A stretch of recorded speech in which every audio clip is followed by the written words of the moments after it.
Cast Iron Brains, a brainiron.com production. Here's 11 minutes or less of news for today, Tuesday, December 19th, 2023. A poll released this morning by the New York Times and Siena College finds that a healthy majority of voters, some 57%, disapprove of President Joe Biden's handling of the Israeli-Palestinian conflict, and 46% trust former President Donald Trump to do a better job handling the U.S. response, with just a third of voters preferring Biden to Trump on the issue. To the limited extent that they can express anything with a modicum of understanding or coherence, younger voters are particularly critical of the president, with nearly 3 in 4 18 to 29-year-olds expressing disapproval of his handling of the conflict. Those voters also back Trump in a potential rematch, 49 to 43%. Going by the interviews presented in the article alongside the poll results, a paywall-free version of which is available in the show notes for this episode at brainiron.substack.com. The 18 to 29-year-old demographic can be charitably described as passionate and confused, full of big feelings about things they only know anything at all about because of what the TikTok and Instagram algorithms have been ceaselessly feeding into their brains' outrage and reward centers. The article states that, quote, even when controlling for age, TikTok users were more critical of the Biden administration's policies toward Israel, end quote. A 20-year-old Temple University student said the following, quote, I'd like him to show some compassion for the Palestinian families and the Israeli families that are receiving the main blow of it all in Gaza. This country has plenty of money to send to the civilians who are being actively harmed by this conflict, end quote. A 27-year-old software engineer in San Francisco, who above all else wants to avoid a second Trump term, is also upset at Biden's siding with Israel in the conflict, saying, quote, I don't want to vote for someone who is not aligned with my own personal values, as Biden has shown he is not when it comes to Gaza, end quote. A 24-year-old Asheville, North Carolina-based salesman who prefers Trump to Biden, meanwhile, said, quote, he's pushing Israel to pursue peace with Hamas, where I personally don't believe Israel should seek peace with Hamas, end quote. Rounding out the burn-it-all-down demographic nightmare, a 30-year-old video producer in Cary, North Carolina, told the Times that he believed Biden and Trump represent, quote, two sides of the same coin, end quote, and that he trusts neither man on the Israel issue. The Times article states, quote, if pushed to choose, he'd reluctantly opt for Mr. Trump, he said, though he's leaning toward Robert F. Kennedy, Jr., the anti-vaccine conspiracy theorist running as an independent. He said he wanted Mr. Biden to be punished. We're at a point where I think all of this needs to stop, Mr. Crochet said of the Gaza war. I think Biden needs to be accountable for this. I think he should be held liable for crimes, end quote. Overall, the Times Siena poll finds that the hypothetical rematch between Biden and Trump is a toss-up at the moment, with Trump's 2-point lead among respondents flipping to a 2-point advantage for Biden when only likely voters are counted.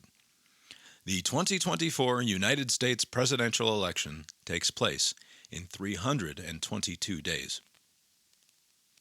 In a completely unrelated story with no greater metaphorical implications, The Washington Post has a lengthy feature this morning that outlines the various ways in which all of Washington, D.C., including the majestic marble buildings and monuments and the civilian infrastructure, is increasingly vulnerable to catastrophic flooding, as investments in infrastructural improvements to counter regular flooding have not kept pace with the apparent effects of climate change, and the city is built, like New Orleans, on a low-lying delta.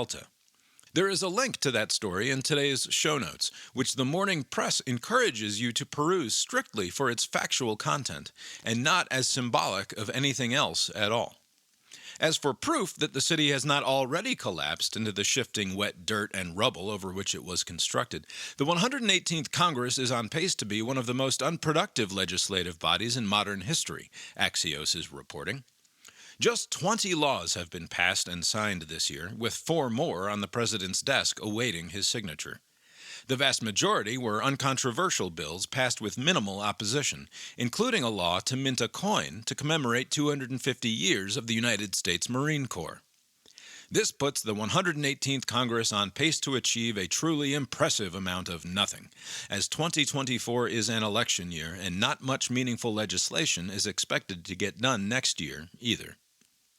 Rudy Giuliani, the former mayor of New York and occasional attorney to Donald Trump, who was ordered just last Friday to pay two Atlanta women $148 million in damages for unsubstantiated lies he told about them with regard to the 2020 presidential election, is being sued by the same two women again after he spent the weekend defaming them in precisely the same way for which he was just found guilty. This follow-on civil suit is in addition to the criminal charges Giuliani still faces in Georgia, and he is believed to be one of several unnamed co-conspirators in a federal indictment of Donald Trump. Giuliani is 79 years old and is not believed to possess the financial resources necessary to pay what he has been ordered to pay. A volcano has erupted in southwestern Iceland, spewing liquid hot magma into the dark night sky on Monday night in a spectacular display of all that man is utterly incapable of controlling. The fissure opened just a couple of miles north of the small fishing town of Grindavik, which had already been evacuated due to an earthquake in November, in a dramatic late-night operation as the ground shook beneath the feet of fleeing townspeople. The 3.5-kilometer-long crack in the surface of the Earth that has allowed between 3,500 and 7,000 cubic feet of lava per second to gurgle forth from the depths of the planet is a continuation of notable seismic activity that has impacted the region on and off since 2021. Iceland is a seismic and volcanic hotspot, Reuters reports, as it is situated directly above the meeting point of the oppositionally shifting Eurasian and North American tectonic plates, two of the largest tectonic plates on the planet. Updating a story the Morning Press brought to you yesterday, U.S. District Judge Rossi Allen issued a restraining order on Monday, temporarily stopping U.S. Army work crews from removing the Confederate Memorial, a giant bronze statue atop a 32-foot-tall pedestal funded by the United Daughters of the Confederacy and erected in Arlington National Cemetery in 1914. The memorial portrays a romanticized vision of the Confederacy as a noble, lost cause, and includes depictions of two loyal slaves, one a so-called mammy holding an officer's baby, and another faithfully following his owner into war, along with many life-sized renderings of mythical gods next to Confederate soldiers and civilians. The removal of the statue is being challenged on environmental grounds, with the group Defense Arlington filing suit with an accusation that the Pentagon has failed to complete a comprehensive review of the impact that the removal of the statue would have on adjacent grave sites. The cemetery has responded to these criticisms by pointing out that the granite base and foundation of the memorial, and thus the bulk of the weight of the display, would be left in place in order to minimize whatever disturbance might be caused by the statue's removal. A hearing is set for Wednesday in U.S. District Court to determine if the environmental impact gambit will go down as just one more lost cause, or if the statue will stand into 2024 in defiance of a January 1st deadline imposed by Congress. In entertainment news, Jonathan Majors was convicted of assault and harassment of a former romantic partner on Monday at the conclusion of a trial that he'd hoped would prove him innocent and pave the way for his re-emergence as one of Hollywood's rising stars. The trial painted a troubling picture of the actor, who Disney and Marvel had tabbed as the primary antagonist of the next phase of the Marvel Cinematic Universe, as someone prone to violent outbursts and psychological manipulation of his then-girlfriend. In an audio file played in court, Majors described himself as a great man and demanded that his then-partner be more like Coretta Scott King and Michelle Obama. Quote, "I'm a great man. A great man. I am doing great things, not just for me, but for my culture and for the world.